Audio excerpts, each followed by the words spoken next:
안녕하십니까. 부동산 계산기 배팅입니다. 이번 시간에는 이미 평당 1억 땅으로 마레프 미래 도화동 2편입니다.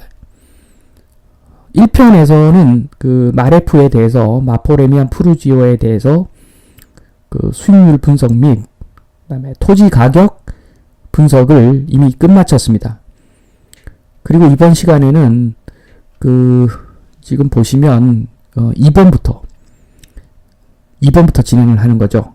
그러니까 1번 마레프 같은 경우에 현재 용적률 259%인데 미래 용적률은 250%다. 그러니까 서울시 조례를 적용을 한 거죠.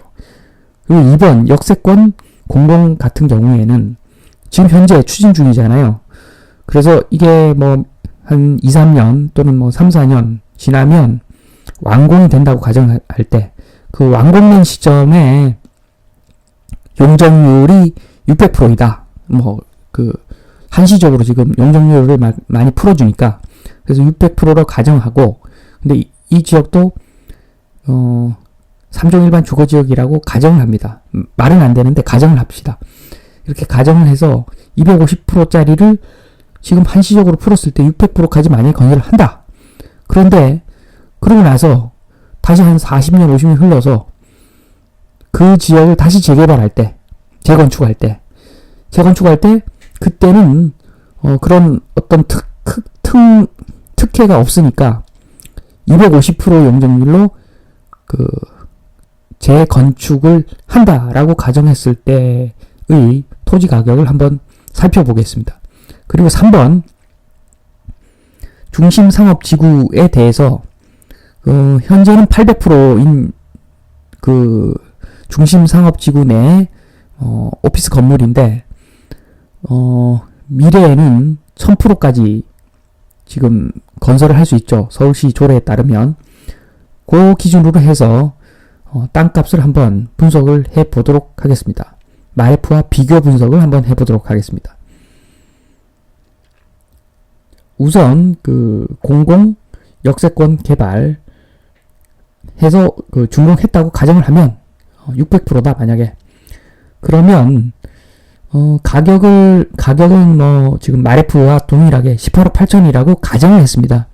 가정을 했고 평수는 33.6평으로 마레프와 역시 동일하죠. 그 다음에 전용 면적도 25.6평. 그런데 토지는 용적률이 600%이기 때문에 땅은 5.6평밖에 안 들고 있는 거죠. 역세권 공공 재개발 물건 같은 경우에 이렇게 봤을 때 평당 가격이, 토지 가격은 엄청나게 올라갑니다. 만약에 18억 8천을 주고 이 물건을 샀다면, 그러면 이 땅값이 평당 3억 3,600까지 올라가 버립니다. 그리고 그 5번 용적 평당 가격 자체도, 그러니까 용적 평당 가격 법적으로 허용한 용적률 상한을 적용했을 때 용적률 상한을 적용해서 건축을 했을 때 그 건축물의 평당 가격이 1억 3,400이라는 거죠. 이것도 뭐 엄청나게 비싼 거죠. 자, 비교를 한번 해보면 마포레미안 푸르지오 같은 경우에 평당 1억 4,500, 공공역세권 개발 같은 경우에 평당 3억 3,600, 그 다음에 마포레미안 푸르지오의 용적 평당 가격이 5,800, 역세권 공공개발 같은 경우에 용적 평당 가격이 1억 3,400. 자, 역세권 공공개발이 만약에 18억 8천으로 역세권 공공개발 물건을 산다면, 전용 면적이 똑같은 물건을 같은 가격에 산다면 이런 처참한 결과가 나옵니다. 평당 가격이 3억 3,600. 정말 엄청나게 비싸게 이 물건을 사는 것이죠. 그 다음으로는 3번 중심 상업지구에 대해서 한번 분석을 해보겠습니다. 중심 상업지구에 있는 오피스를 가상적인 어떤 오피스를 한번 생각을 해보았는데, 지금 이건 뭐냐 하면 마포레미안 프루지오처럼 토지가 13평인데, 토지가 13평 깔고 앉아있는 건물인데 가격이 18억 8천이다 라고 제가 어거지로 가정을 한 겁니다. 18억 8천짜리인데 토지는 13평 들고 있고, 그래서 환산을 해보면 용적률로 이렇게 대략, 용적률이 지금 현재 800%니까 환산을 해보면 전용 기준으로는 79평, 분양 기준으로는 104평인 거죠. 그래서 평당 가격이 분양 기준으로 1,800만원, 전용 기준으로 2,400만원, 그리고 제일 중요한 토지 기준으로는 1억 4,500만원 이고요. 그 다음에 서울시 조례상 1000%까지 건설을 할 수가 있기 때문에 용적 평당 가격은 1,400만원이 되는 겁니다. 이 결과를 마포레미안 프루지오랑 비교를 바로 해보면, 자, 마레프 평당 가격 1억 4,500, 그 다음에 중심상업지구 오피스 평당 가격 1억 4,500 똑같죠. 제가 똑같이 맞췄으니까 똑같겠죠. 그런데 용적 평당 가격을 보면 마레프는 5,800만원인데 오피스는 용적 평당 가격이 1,400만원입니다. 엄청나게 저렴한 거죠. 엄청나게 저렴한 거죠. 그래서 제가 예전에 말씀드린 대로 아파트와 오피스가 있다. 그런데 토지 지분이 똑같다. 그러니까 토지가 똑같이 13평 깔고 있다. 이럴 때는 같은 가격이면 무조건 오피스를 사야 된다 라고 말씀드렸죠. 그 내용이 이 내용입니다. 250%까지 지을 수 있는 땅과 1000%까지 지을 수 있는 땅, 당연히 1000%까지 지을 수 있는 땅이 훨씬 좋은 땅이죠. 그래서 당연히 오피스를 사야 된다는 겁니다. 물론 만약에 용적 평당 가격이 만약에 똑같은 물건이다. 아파트도 용적 평당 가격이 5,800이고 오피스도 용적 평당 가격이 5,800이다 라고 했을 때는 그때는 아파트가 낫겠죠. 아무래도 높게 지으면 답답하니까. 그렇지만 지금 말씀드리는 거는 용적 평당 가격이 아니라 평당 가격입니다. 땅, 깔고 앉아있는 땅이 똑같은 평수라면, 똑같이 13평이라면 당연히 오피스를 사야 된다. 요 내용을 보시면 그 말의 의미를 바로 아실 겁니다. 그러면 이제 이거는 제가 중심상업지구에 있는 오피스 가상적으로 했는데, 현실은 어떠냐? 일반적으로 지금 호가가, 지금은 코로나 사태 때문에 거래는 잘 안 될 텐데, 중심상업지구에 있는 오피스가 보통 분양 평수가 104평, 전용 평수가 79평이라고 하면 거의 50억 정도 부릅니다. 일반적으로. 그러면 토지가 13평이니까 똑같이 용적률 800% 적용하면 토지가 13평밖에 안 되니까 평당 가격이 3억 8,500이 되는 거죠. 3억 8,500. 그리고 지금 용적률이 1000%니까 서울시 조례 용적률이 1000%니까 용적 평당 가격은 3,800만원이 되는 겁니다. 자, 이 결과를 가지고 다시 마레프와 비교를 해보면 토지 현실적인 어떤 가격으로 해서 비교를 해봤을 때 마레프는 토지가 평당 1억 4,500이고 중심상업지구 내 오피스는 평당 3억 8,500 정도죠. 그런데 용적 평당 가격은 마레프가 5,800인데 중심상업지구 내 오피스는 3,800이다. 그렇죠. 비교가 좀 애매하긴 한데 지금 현실적으로 보면 이 정도 될 겁니다. 땅값은 2배 이상 차이 나죠. 그런데 이 가격이 결코 비싼 가격은 아니라는 거죠. 왜냐하면 건물 기준으로 봤을 때는 마레프가 5,800이라면 용적 중심 상업지구 내에 있는 오피스는 3,800밖에 안 되니까. 그래서 결코 뭐 어떤 게 싸다, 어떤 게 비싸다 이 정도 되면 말을 할 수가 없습니다, 사실. 그런데 현실은 어떠냐? 마레프가 더 싸다고 느끼죠, 사람들은. 왜냐하면 오피스는 별로 안 좋다, 뭐 잘 안 오른다 이런 이야기를 하니까. 그런데 저번에 말씀드렸듯이 제가 전 시간에 이야기했던 어떤 자료들을 보면 어차피 용적률을 다 채워먹은 아파트든 오피스든 끝까지 채워먹었기 때문에 이거는 뭐 어차피 똥입니다. 둘 다 똥입니다. 뭐 하나는 뭐 황금색 똥, 하나는 녹색 똥.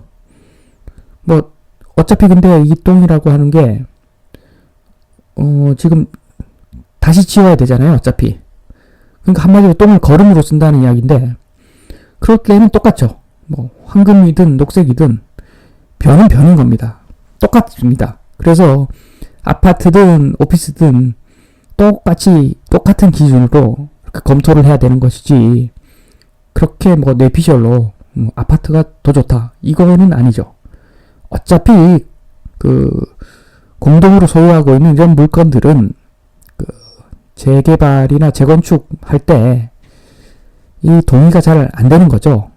굉장히 추진이 어렵기 때문에 둘 다 똥입니다. 황금변, 녹색변. 그렇게 보셔야 되는 거고, 그런데 지금 제가 보면 용적 평당 가격은 지금 중심상업지구 내 오피스가 더 고가인데, 더 저렴한데 왜 이 두 물건이 비슷하냐 이렇게 말씀을 하신다면 더 지어야 되니까 한마디로 이 코스트 비용 측면이 들어가는 거죠. 이건 정확하게 계산을 해봐야 되겠지만 계산은 좀 어렵고 아파트 같은 경우에 250%까지만 지으면 되는데 오피스는 1000%까지 지어야 되는 거죠. 그러니까 건축비가 더 들어가겠죠. 어차피 더 땅 기준으로 봤을 때, 땅 평수 기준으로 봤을 때 건축비가 더 들어가니까 당연히 용적률 250%인 물건이 비용이 좀 적게 들어가겠죠. 그래서 그런 것까지 감안하면 이 툴로는 안 되고 다른 툴을 써야 되는데 조금 복잡하죠. 거의 전문가용이죠. 그런 부분은 향후에 기회가 되면 다루도록 하고 지금 우선 여기서 볼 수 있는 거는 자, 평당 가격과 용적 평당 가격을 비교를 해봐야 된다. 그래서 이게 숙달이 되면 그냥 평당 가격만 보면 됩니다. 나중에 대략 중심 상업지구에 있는데 중심 상업지구 대로변에 딱 끼고 있는데 땅값이 평당 3억 8,500 뭐 그럭저럭 괜찮네 이렇게 되는 거고 아파트인데 토지 평당 가격이 1억 4,500이네. 이건 좀 과하다. 전철역에 딱 붙은 것도 아니고 저 위에도 있고 밑도 있고 다 평균 가격이 1억 4,500? 너무 비싼데? 이렇게 되는 겁니다. 이게 아주 좋은 중심상업지구에 있는 오피스 같은 경우에 오피스를 세울 수 있는 토지 같은 경우에 평당 3억 8,500 아니 아주 비싼 건 아닙니다. 사실 어떻게 보면 그렇게도 볼 수 있다는 거죠. 이거는 사람마다 호불호가 다 다르고 그 시대적인 분위기가 다 다르기 때문에 뭐라고 정확하게 이렇게 이야기할 수는 없는 부분이지만 이런 토지를 기준으로 평당 가격을 따져보지 않는다면 그 기준조차도 없는 것이기 때문에 이 툴을 사용해서 어떤 부동산 물건을 보든지 간에 이 툴을 사용해서 토지 평당 가격으로 환산해서 비교를 한번 해보는 습관을 가지시라. 그렇게 하면 굉장히 좋을 겁니다. 지금 당장은 표시가 안 나겠죠. 근데 1년, 2년, 3년 이렇게 부동산을 보면 이제 확실히 감이 생길 겁니다. 그 다음 이제 결론으로 넘어가겠습니다. 3번 마레프 어떻게 할까요? 당연하죠. 지금 여기까지 설명을 들으신 분들은 아마 마음속으로 생각을 하시겠죠. 안 받아들이신 분은, 제 말씀을 받아들이지 않으신 분은 미친 사람이 미친 소리 했다 라고 하실 것이고, 내용을 파악하신 분은 일단 팔아라고 이야기할 것 같아요. 그리고 사지 말라고 이야기할 것 같고, 그리고 3번이 좀 중요합니다. 물론 지금 현재 고점인 건 알겠다. 당연히 고점인 건 다 아는데, 자, 만약에 근데 3번 인플레이션으로 돈이 똥이 되면 어떻게 할까요? 고점은 고점이야, 알겠어. 그런데 돈 또 풀잖아. 미국에서는 4조가 아니라 4조 달러를 푼다고 그러잖아. 이게 이렇게 풀어제끼면 결국에는 돈이 똥이잖아. 미국 돈이 똥이 되기 전에 일단 원화가 완전 똥이 되고, 원화가 똥이 되고 나서 몇 년 있다가 달러가 똥이 되겠지. 결국엔 다 똥이잖아. 그러면 땅보다, 부동산보다 확실한 게 어딨어. 그래서 집이라도 사야 되잖아 라고 이야기하시는 분들이 있을 겁니다, 분명히. 그분들에 대해서 답을 드린다면, 자, 이 그래프입니다. 이 표입니다. 이 표. 마레프, 아파트의 토지도 있죠. 그렇지만 중심 상업 지구에 있는 토지도 있죠. 그리고 여기서 확장해서 본다면 아예 땅만 있는 물건도 있죠. 자, 부동산에는 아파트만 있는 것은 아닙니다. 아파트 프레임은 토건족들이 만든 겁니다. 너무 쉽죠. 아파트는 하루만 바짝 들여다보면 초등학생도 다 알 수 있는 것이 아파트입니다. 이 아파트를 너무 접근을 시키기 때문에, 그리고 토건 세력이 배불리기에 제일 좋은 물건이 아파트이기 때문에, 그래서 아파트 프레임에 갇혀서 다른 물건을 보고 계시지 못한 분이 있다면 다른 물건을 한번 봐라. 다른 물건의 땅 가치가 얼마고 거래가 얼마가 되는지를 보면, 물론 그것도 고점이라고 생각할 수 있겠지만 주택 대비해서 보면 분명히 싼 물건들이 있다. 상대적으로 싼 물건들이 있다. 그래서 불안하면 상대적으로 저평가 매물을 사라. 요게 3번에 대한 답변입니다. 무슨 말씀인지 한번 이해가 좀 잘 안 되시면 다시 한번 앞서 이야기했던 이 툴을 이용해서 내가 갖고 있는 물건들을 한번 평당 가격을 한번 검토해 보세요. 무슨 말인지 바로 이해가 되실 겁니다. 다음 시간에는 좀 더 유익한, 보다 계속 유익한 자료를 들고 말씀을 또 드리는 시간을 계속 가지도록 하겠습니다. 마치겠습니다.